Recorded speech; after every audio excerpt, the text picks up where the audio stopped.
우리가 잘 아는 것처럼 이스라엘은 처음부터 왕이 있던 나라는 아니었습니다. 이스라엘 민족은 애굽에서 종살이를 하다가 하나님의 은혜로 자유를 얻게 된 사람들이고, 이후 그들은 애굽에서 나와 어디로 갔죠? 가나안 땅을 향해 갔습니다. 가나안 땅을 향해 가서 그 땅을 정복하고 그리고 그곳에 정착하게 됩니다. 그들이 가나안 땅에 정착하여 살아가던 그 초기 시절에는 왕이 없었어요. 그죠? 사사라는 지도자가 세워져서 백성들의 크고 작은 문제들을 해결하고 했었죠. 그러다가 이스라엘도 왕을 세우게 되었고, 이제 왕이 나라를 다스리는 왕정 시대가 시작되게 됩니다. 자, 여러분 혹시 이스라엘의 첫 번째 왕 누구였는지 기억하세요? 예, 사울이라는 사람이었습니다. 사울이 이스라엘을 통치하던 시절에 전쟁들이 참 많았습니다. 전쟁들이. 사무엘상 17장 1절을 보면 그 사울 왕 시절에 있었던 많은 전쟁들 가운데 하나가 나오는데요. 이 전쟁이 오늘 말씀의 배경이에요. 자, 17장 1절과 2절을 보세요.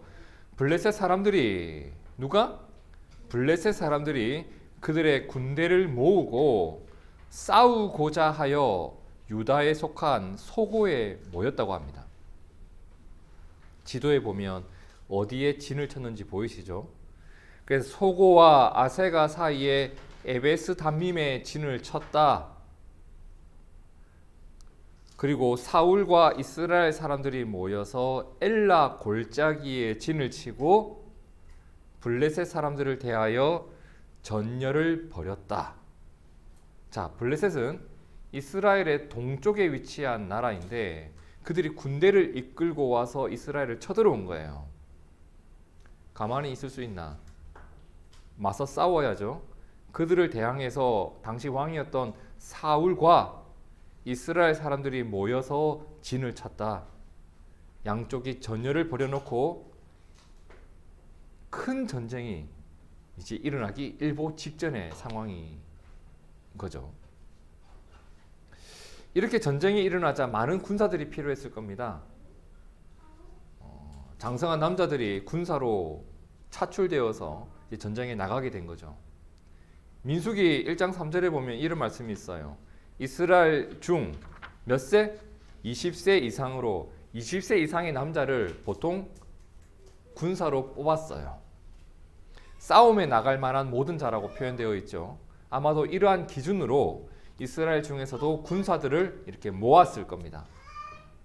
자, 그런데 이 당시에 이새라는 사람이 살고 있었다고 해요. 이새. 그 사람에게는 8명의 아들이 있었는데 그 중에 첫째와 둘째와 그리고 셋째가 이 전쟁에 군사로 참전하게 돼요. 그 내용이 17장 12절과 13절에 나오죠. 이새는 사울 당시 사람 중에 나이가 많아 늙은 사람이었습니다. 8명의 아들이 있었는데 장성한 몇 명? 3명의 아들이 싸움에 나간 거예요. 첫째 아들은 엘리압, 둘째 아들 아비나답, 셋째 삼마까지. 자, 여러분, 이 일이 남일이 아니라 오늘 내일이라고 한번 생각해 봅시다. 내 아이 셋이 전쟁에 나갔어요.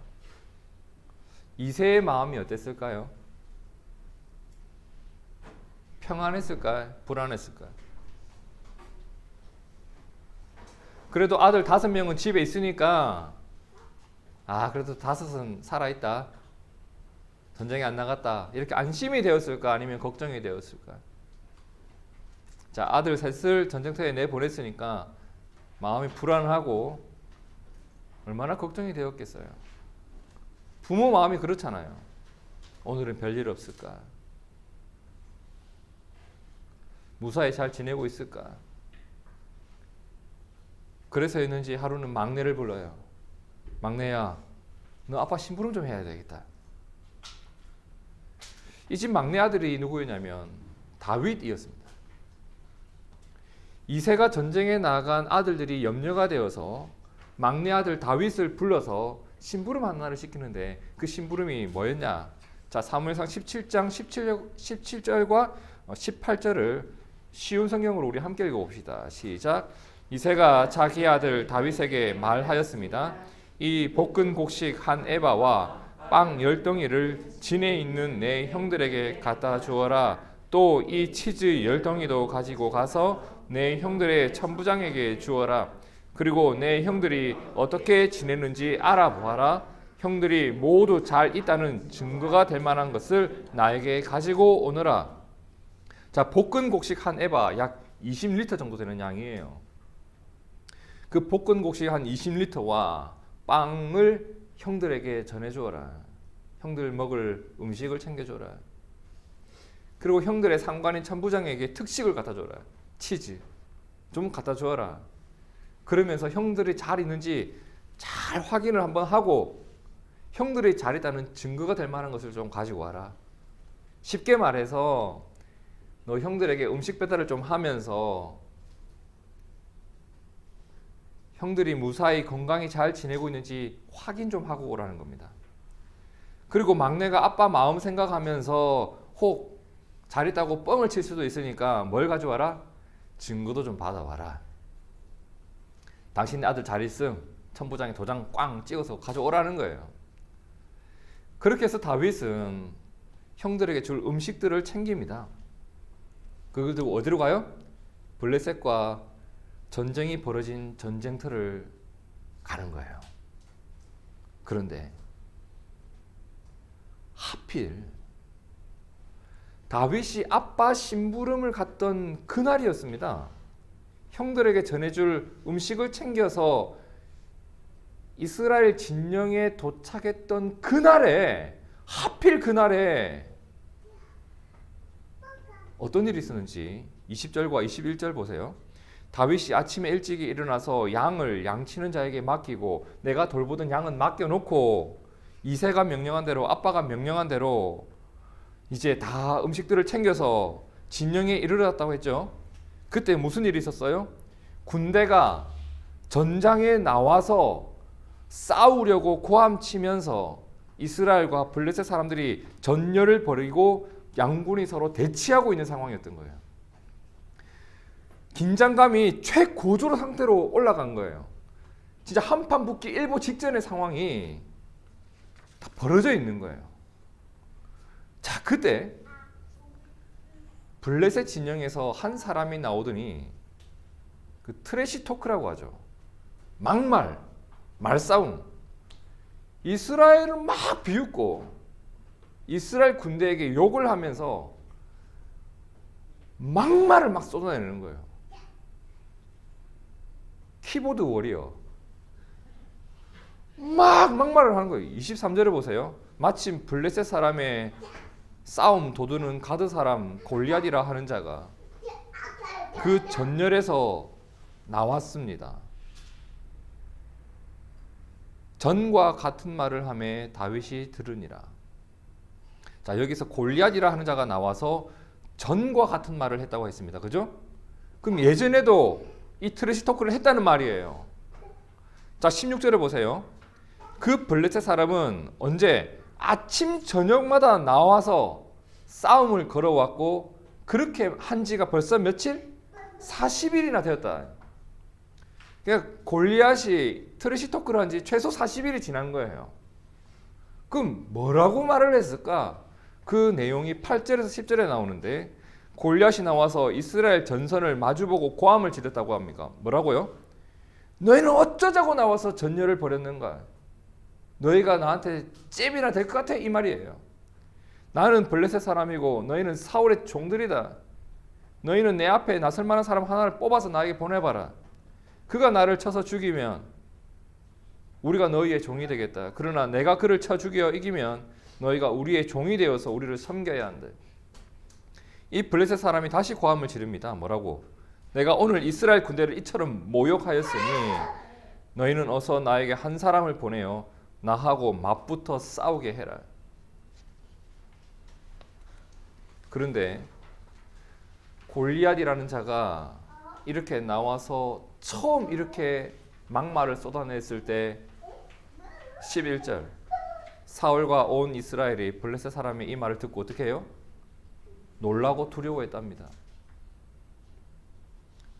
그리고 다윗이 음식 배달 심부름을 왔던 그날에도 24절 이스라엘 모든 사람이 그 사람을 보고 심히 두려워하여 그 앞에서 도망했대. 아무도 싸우려 하지 않아요. 모두가 두려워하고 있었습니다. 한 명도 안 나가요. 아무리 모욕해도 대꾸도 안 해요. 아무리 비웃어도 아무도 싸우려 하지 않았습니다. 왜 그랬을까요? 왜? 골리앗이었기 때문에 그래요. 골리앗이 왜? 그의 모습이 사무엘상 17장 4절에서 7절에 나오는데 이해하기 쉽게 쉬운 성경으로 제가 읽어드릴게요. 그때 블레셋 진영에서 골리앗이라는 장수가 싸움을 걸어왔습니다. 가드 사람인 그는 키가 6규빗이나 되었습니다. 그는 머리에 청동 투구를 쓰고 5,000세겔 약 57kg예요. 그 정도 나가는 청동으로 된 갑옷을 입었으며 다리에는 청동 견갑을 차고 어깨에는 청동 단창을 메고 있었습니다. 그 창자루는 배틀채 같고 창머리는 무게가 600세겔 6.84kg이나 되었습니다. 그의 앞에는 방패를 든 사람들이 걸어 나왔습니다. 사기캐라고 하죠. 사기 캐릭터. 도저히 이 사람과는 싸울 만한 사람이 없어요. 그냥 질려버린 거예요. 정말 큰 문제가 뭐였냐면 저쪽에는 사기캐가 있는데 우리 쪽에는 뭐가 없어요? 골리앗과 같은 이 스펙을 가진 사람이 아무도 없는 거예요. 만일 우리 쪽에도 한 3m 되고 이 정도 60kg이나 되는 갑옷을 입을 수 있는 사람이 있었으면 내보내지 않았을까요? 근데 우리한테는 없는 거예요. 골리앗의 스펙을 가진 자가. 근데 23절을 유심히 한번 보세요. 다윗이 음식 배달 갔던 그날이에요. 그들과 함께 말할 때에 마침 블레셋 사람의 싸움 도두는 가드 사람 골리앗이라 하는 자가 그죠? 또 나와서 그 전날에 나와서 전과 같은 말을 했는데 누가 들었어요? 다윗이 들은 거예요. 아빠가 시켜서 음식 배달 온 양 돌보는 목동 하나가 좀 뭐라는 거야 이거? 쟤 지금 뭐라고 하는 거야? 이렇게 들은 거예요. 그리고 그 옆에 있던 사람에게 물어봅니다. 26절 다윗이 곁에 서 있는 사람들에게 말하 이르되 이 블레셋 사람 죽여서 이스라엘의 치욕을 제거해야 되지 않겠습니까? 그런 사람이 나타나면 어떤 대우를 해주나요? 이 할례받지 않은 블레셋 사람이 누구이기에 살아계신 하나님의 군대를 모욕하고 있습니까? 이렇게 물어봐요. 쟤 죽여야 하지 않겠습니까?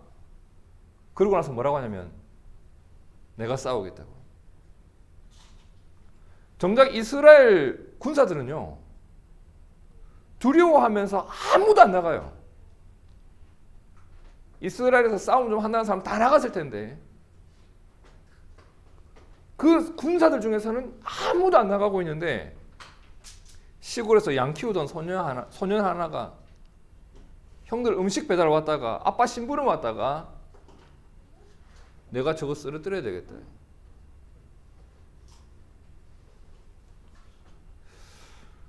자, 이렇게 누군가가 싸우겠다고 나서는 사람이 나왔다는 소식을 사울 왕이 들었습니다. 사울은 그 자를 당장 부르라고 합니다. 어? 나왔어? 누가 나간대? 누구야? 데리고 와. 무엇을 상상했을까요? 야, 다행이다. 우리에게도 저놈의 새끼를 이길 수 있는 장수가 있었나 보다.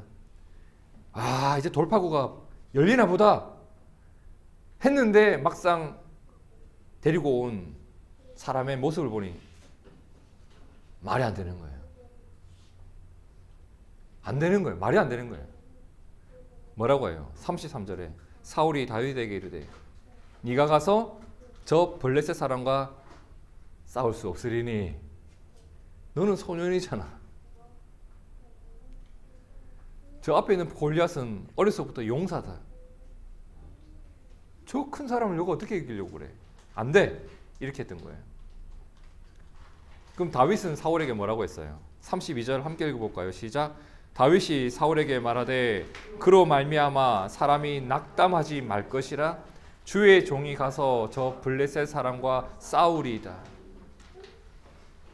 사람들이 다윗을 설득한 것이 아니라 다윗이 사람들을 설득하고 있죠. 사람들이 다윗을 격려한 것이 아니라 오히려 다윗이 사람들을 격려하고 있습니다.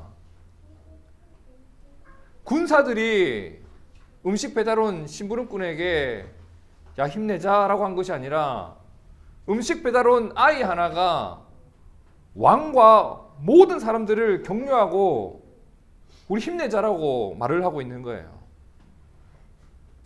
여러분 다윗은요 그를 말리는 사람들을 뒤로 한 채 하나님과 하나님의 백성과 하나님이 세우신 내 조국 이스라엘을 욕하는 그 골리앗과 싸우기 위해 나갔어요.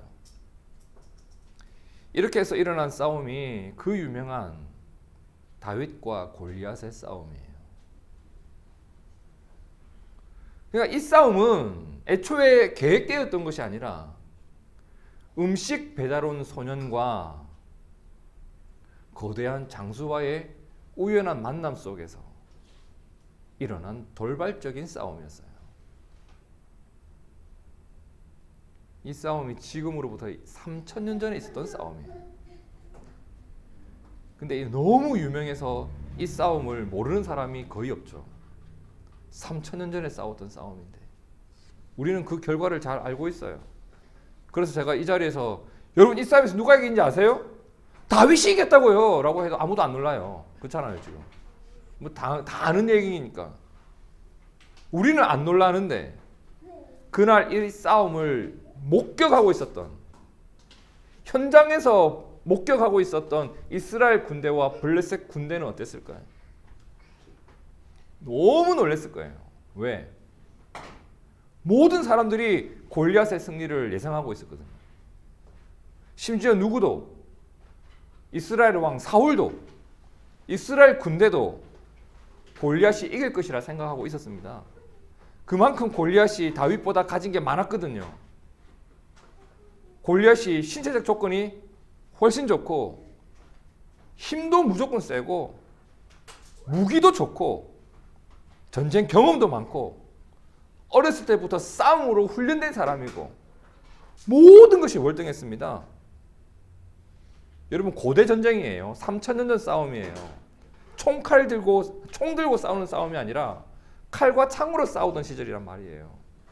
그 시절에 골리앗은 오늘날로 치면 거의 뭐 전차, 핵폭탄 하나가 블레셋에게 있는 거예요. 그러면요, 여러분. 골리앗이 다윗보다 우월한 것이 있었다면 다윗이 골리앗보다 우월한 것은 없었을까요?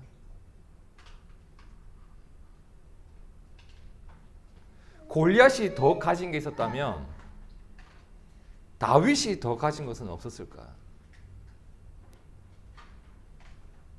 있었어요. 다만 사람들이 무시할 뿐. 그러면 골리앗에겐 없고 다윗에게 있었던 게 뭘까? 뭐가 있겠어요? 다윗이 더 가진 게 뭐예요? 어렸을 때부터 골리앗은 싸움 훈련을 받았다면 다윗은 하나님과 동행하며 살아온 일상을 가지고 있어요. 그리고 그 일상에서 내가 경험했던 하나님의 능력을 알고 있어요. 그리고 그 능력에 대한 신뢰를 지금 하고 있어요. 여러분, 생각보다 사람들이 이것을 얼마나 무시하는지 아세요? 내가 하나님을 알고 있고 나의 일상 속에서 하나님과 동행하며 살아가는 것을 사람들이 얼마나 무시하는가. 너 그것 가지고 골리앗을 이길 수 없다라고 결론을 지어버려요. 사울이 다윗을 뭐라고 말했었죠? 사울이 다윗에게 이르되 네가 가서 저 블레셋 사람과 싸울 수 없다. 너는 소년이잖아. 네가 한 거라고는 하나님과 동행한 일상밖에 없잖아. 너가 지금까지 뭘 하며 살았는데 싸움 배워본 적 있어? 칼 들어본 적 있어? 갑옷 한 벌이라도 있어? 아무것도 없는 주제에 너가 뭐 싸우겠다는 거야. 사울도 골리앗의 우월한 부분만 보고 있었어요. 근데 사울의 말을 듣고 다윗이 뭐라고 대꾸하는지 34절을 보세요. 다윗이 사울에게 말하되 주의 종이 아버지의 양을 지킬 때에 사자나 곰이 왔습니다. 양떼에서 새끼를 물어가면 내가 따라가서 그것을 쳤습니다. 그 입에서 새끼를 건져내었고 그것이 일어나 나를 해하고자 하면 내가 그 수염을 잡고 그것을 쳐 죽였습니다. 주의 종이 사자와 곰도 쳤는데 살아계시는 하나님의 군대를 모욕한 이 할례받지 아니한 블레셋 사람 일이니까 그가 그 짐승의 하나와 같이 되리이다. 지금 다윗의 눈에는 골리앗이 뭐로 보이냐면 무시무시한 거대한 장수로 보이는 것이 아니라 내가 때려잡았던 곰 한 마리처럼 보이지 않아요. 그리고 하나님이 곰에서 나를 건져쳤던 것처럼 저 사람의 손에서도 나를 건져낼 것이다. 37절 함께 읽어봅시다. 시작. 또 다윗이 이르되 여호와께서 나를 사자의 발톱과 곰의 발톱에서 건져내셨은즉 나를 이 블레셋 사람의 손에서도 건져내시리이다. 그렇죠. 골리앗 어려서부터 용사 맞아요. 근데 다윗도 어려서부터 용사예요. 하지만 둘이 다른 게 있어요. 골리앗은 세상이 인정하는 용사예요. 누가 봐도 용사다워요. 근데 다윗은 하나님이 함께하는 용사였습니다. 사람들은 보지 못하는 하나님과 나의 비밀이 있는 하나님의 용사였어요. 골리앗은 세상을 두렵게 하는 용사였고 다윗은 하나님을 두려워하는 용사였습니다. 여러분 보이시나요? 골리앗에겐 있고 다윗에게 없는 것이 있고 다윗에겐 있고 골리앗에게 없는 게 있어요. 다윗만 가지고 있었던 것, 하나님에 대한 신뢰와 그 믿음에서 나온 용기가 있었어요. 그리고 오늘 성경이 우리에게 던져주는 아주 간단하고 핵심적인 메시지는 이거예요. 다윗이 골리앗을 이긴다.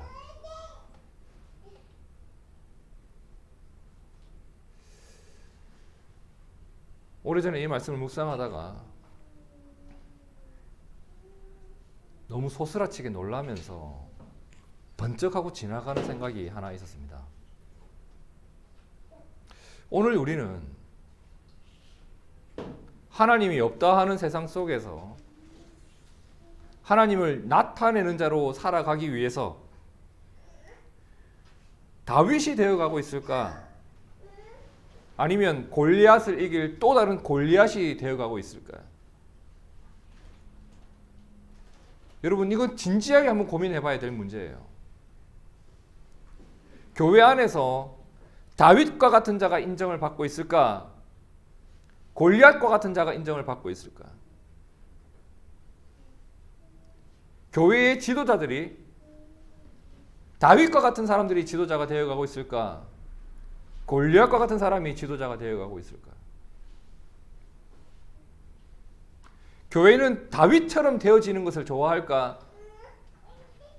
골리앗과 같이 되어지는 걸 좋아할까? 물론 사람들마다 다르긴 하겠지만 가만히 생각해 보면 전체적인 흐름은 희한하게도 말은 다윗처럼 되고 싶다고 합니다. 제가 이 설교를 마치고 우리 함께 기도하겠습니다. 하나님, 내가 다윗처럼 살아가게 해주십시오. 함께 기도하겠습니다 하고 나서 나가서는 골리앗이 되기를 몸부림치며 살아가고 있는 것. 교회 공동체 안에서도 믿음의 가치가 외면당하고 배제당할 때가 얼마나 많은지 모릅니다. 세상이 부러워할 스펙을 쌓아가는 사람들은 자랑해요. 교회 안에 유명한 사람이 있는 것 자체를 자랑스럽게 생각합니다. 우리 교회 누구도 있고 누구도 있고 누구도 있고 그 중에 다윗과 같은 사람이 있습니까? 전부 골리앗들이에요. 주차장에서부터 BMW가 들어오고 벤츠가 들어오면 그 사람이 새신자라면 사람들이 태도가 바뀝니다. 골리앗이 들어오면 태도가 바뀐다니까요. 모두가 알만한 사람들이 예배에 왔어요. 뭐래요? 광고 시간 인사를 시키네. 남루한 사람이 초라한 모습으로 교회당에 들어오면 어떻게 오셨어요? 물어봅니다. 우리 가운데 골리앗이 있는 것은 자랑스러워하는데 정작 다윗과 같은 자는 주목을 받지 못할 때가 너무 많은 거예요. 너 맨날 기도만 해서 어떻게 하겠냐? 너 그렇게 하다가 너 인생 망친다? 누가 고3이 교회를 나가? 야, 대학 가고 나서 교회 나가. 애를 골리앗으로 키웠는데 걔가 대학 가면 다윗이 되나요? 우리 교회에 누가 있고 이런 이야기들을 한번 생각해 보세요, 여러분. 세상의 기준으로 높이 평가받는 사람들을 자랑하지 하나님을 의지하며 살아가는 한 시골 소년의 이야기는 좀처럼 소개되지 않습니다. 이 사람이 이렇게 하나님을 의지하며 살아가고 있습니다. 이 사람이 이렇게 평범해 보이지만 하나님을 의지하면서 인생을 살아온 사람입니다. 이런 이야기가 잘 안 들린단 말이에요. 진짜 부모님들로부터 너무 많은 컴플레인을 받은 적이 있습니다. 제가 학생회를 맡았을 시절에. 목사님, 전도사님, 신앙이 밥 먹여줍니까? 세상이 어떤 세상인데 애가 일단은 대학을 가야 될 거 아닙니까? 일단은 직장을 찾아야 될 거 아닙니까? 그때까지는 좀 봐줄 수 없는 겁니까? 그렇게 예배를 나오라고 하시면 어떻게 합니까? 장로가 이 말을 합니다, 저한테. 그래서 이 집안 통째로 쓱 빠졌구나. 말로 안 되는데. 내 아이가 세상에 골리앗이 되기를 꿈꾸는 사람들이 너무 많은 거예요. 여러분, 어떨까요? 우리의 마음속에 실제로 골리앗을 꿈꾼 적은 없을까요? 다윗과 같은 삶은 살지 않은 채로 골리앗만 꿈꾸는 것은 너무 위험합니다. 내가 하나님을 버릴 수 있는 가능성에 놓이게 된다니까요. 교회가 하나님이 없다 하는 골리앗을 이기기 위해 세상에 야 하나님이 어딨냐 이렇게 말하는 세상을 이기기 위해 더 무시무시한 골리앗이 되기를 꿈꾸고 있는 것은 아닌지, 그들을 설득하기 위해 우리가 골리앗이 되어가고 있는 것은 아닌지 우리가 돌아봐야 돼요. 여러분, 교회는 무엇을 자랑하는 자들입니까? 골리앗과 같은 덩치를 이루었다고 그게 우리의 자랑인가요? 골리앗이 입고 있었던 갑옷처럼 모두가 부요해지면 그게 우리의 자랑인가요? 말 한마디로 사람을 기죽이게 할 수 있는 권력을 가지고 있으면 그게 우리의 자랑거리인가요? 늘 말하는 것처럼 우리의 자랑은 예수 그리스도이시고 내 영혼을 평안케 하시는 하나님의 영광을 우리가 찬양하는 자들이고, 그런 것 없어도 내가 살아갈 수 있고 그런 것 없이도 내 인생을 힘있게 살아갈 수 있는 복음의 능력을 자랑하는 자들이 우리 아닙니까? 세상이 하나님이 없다고 해도 우리가 무엇으로 하나님을 보입니까? 그들 능가하는 골리앗과 같은 힘일까? 성경은 말합니다. 다윗이 골리앗을 이긴다. 요한일서 5장 4절 함께 읽어봅시다. 시작. 무릇 하나님께로부터 난 자마다 세상을 이기느니라. 세상을 이기는 승리는 이것이니 우리의 믿음이니라. 골리앗을 보고 모든 군사들이 두려워하고 있었습니다. 아무도 골리앗과 싸우려고 하지 않았습니다. 준비가 필요하니까, 나는 부족하니까, 그의 스펙에 나는 밀려나니까 아무도 하려고 하지 않아요. 근데 시골에서 양을 치며 살아가던 한 소년이 형들에게 줄 음식을 배달하러 왔다가 내가 한번 싸워보겠다고. 그 아이는 자신의 모습이 골리앗 같지 않다고 해서 두려워하지 않았습니다. 다만 나를 도우셨던 하나님을 기억하고 있었습니다. 내 모습을 보지 않고. 그리고 그 아이는 자신을 우습게 보는 사람들 앞에서도 포기하지 않았어요. 오히려 그들을 설득했지. 세상이 우러러 볼 만한 것이 내게 없어도, 사람들이 나를 비웃어도 하나님 나를 인정하신다. 하나님 내게 주실 승리가 따로 준비되어 있다. 이걸 믿고 싸웠던 겁니다. 둥지교회가 가진 게 뭐가 있습니까? 우리가 골리앗과 같은 세상을 살아가면서, 골리앗과 같은 환경을 만나면서 우리가 골리앗이 되어야 될까? 오늘 성경은 말합니다.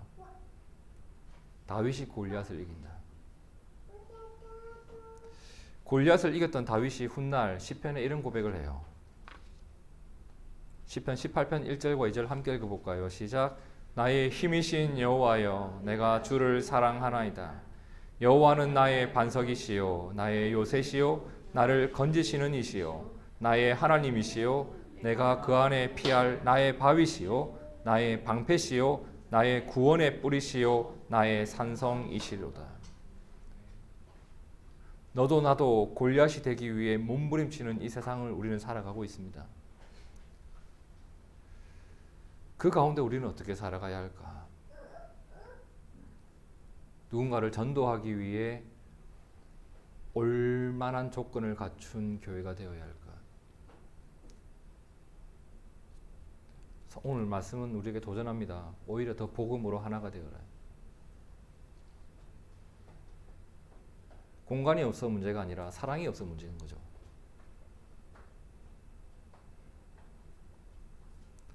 진실로 하나님을 의지하고 있는가? 이를 나의 능력으로 삼고 살아가는 우리가 되어가고 있는가? 오늘 우리가 그러한 사람이 되기를 진심으로 축복합니다. 하나님이 우리를 이기게 하실 것이고, 하나님이 우리를 이끌어 가실 것이고, 하나님이 우리를 세워 가실 겁니다. 마지막으로 이런 믿음을 고린도후서 4장 6절과 7절을 함께 읽으며 고백하고 오늘 말씀을 마치고자 합니다. 고린도후서 4장 6절과 7절 함께 읽습니다. 시작.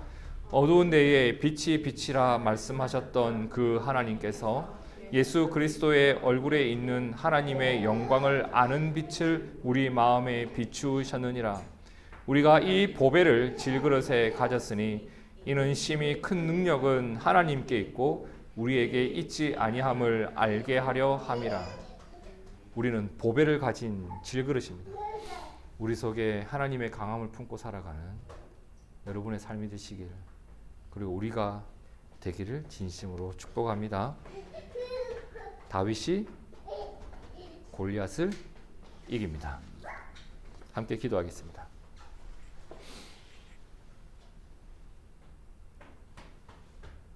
보암직도 하고